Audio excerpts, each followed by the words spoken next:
চিরসুখ চির শান্তি এটাই পৃথিবীতে হয় না। চিরসুখ এবং চির শান্তির জায়গা হচ্ছে জান্নাত। চিরসুখ এবং চির শান্তি কোথায়? এটা জান্নাতের বৈশিষ্ট্য। চিরসুখ চির শান্তি, টেনশন নাই, ঝামেলা নাই, পরীক্ষা নাই, বিপদ নাই, রিস্ক নাই, স্ট্রাগল নাই। এটা হচ্ছে দ্য ফিচার্স অফ জান্নাত, জান্নাতের ফিচার।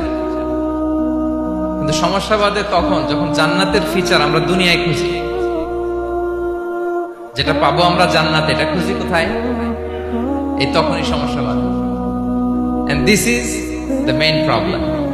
এটাই বড় সমস্যা। এই সমস্যার সমাধান কোথায়? এটা নিয়ে আজকে আমি কিছু কথা অ্যাড্রেস করবো ইনশাআল্লাহ।